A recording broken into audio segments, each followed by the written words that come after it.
बंदे मोमिन की कब्र। एक रिवायत है जिसका खुलासा ये है कि रसूलुल्लाह सल्लल्लाहु अलैहि वसल्लम ने फरमाया कि बेशक जब तक बंदे मोमिन दुनिया से इंतकाल और आखिरत का सफ़र करने को होता है तो उसके पास फरिश्ते नुज़ूल फरमाते हैं जिनके चेहरे हसीन और जमील और सूरज की तरह चमकते हुए होते हैं। उनके पास जन्नती कफन और जन्नती खुशबू होती है।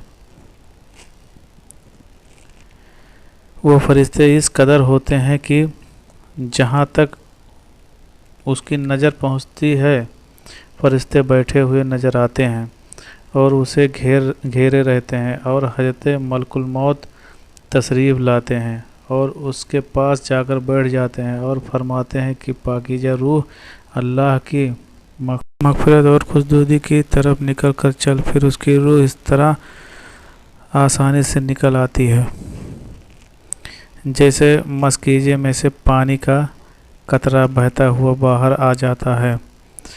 बस इसे हज़रत मलकुल मौत ले लेते हैं और दूसरे फरिश्ते जो वहाँ दूर तक बैठे रहते हैं पल भर भी उनका साथ नहीं छोड़ते और उसे लेकर उसे जन्नती कफन और खुशबू में रखकर आसमान की तरफ चल देते हैं। इस खुशबू के मुतल्लिक हुजूर सल्लल्लाहु अलैहि वसल्लम का इरशाद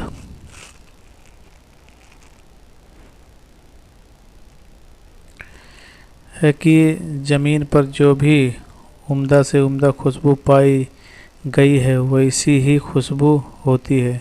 फिर फरमाया कि उस रूह को लेकर फरिश्ते आसमान की तरफ जाने लगते हैं और फरिश्तों की जिस जमात भी उसका गुजर होता है तो वो कहते हैं वाह क्या अच्छी खुशबू है। ये फरिश्ते मैयत का नाम ताजीम और तकरीम से लेकर उसका तारुफ कराते हैं यहाँ कि वो पहले आसमान तक पहुँच जाते हैं और आसमान का दरवाज़ा खुलवाते हैं। फिर दरवाज़ा खोल दिया जाता है और फिर वो इस तरह दरवाजे से ऊपर चले जाते हैं कि फिर वो 7वें आसमान तक पहुंच जाते हैं। हर आसमान के फरिश्ते उसे दूसरे आसमान तक रुखसत करते हैं और जब 7वें आसमान तक पहुंचते हैं तो फिर अल्लाह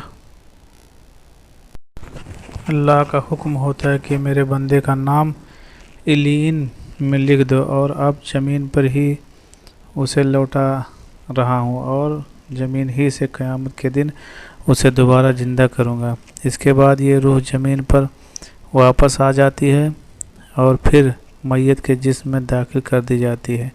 इसके बाद 2 फरिश्ते कब्र में उसे बिठाकर उससे सवाल करते हैं कि तेरा रब कौन है, तेरा दीन क्या है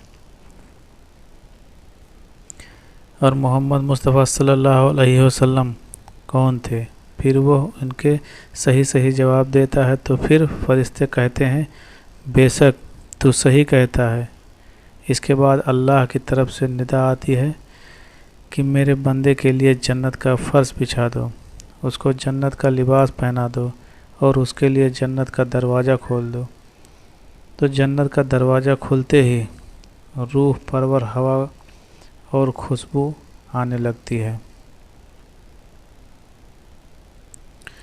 और कब्र को बहुत कुशादा कर दिया जाता है और उसके बाद मैयत के नेक आमाल हसीन और खूबसूरत लोगों की शक्ल में आते हैं और मैयत को रफ़ाकत का वादा करते हैं और खुशी की बशारत देते हैं। एक काफिर की मौत के बाद क्या होता है, आने वाला पार्ट।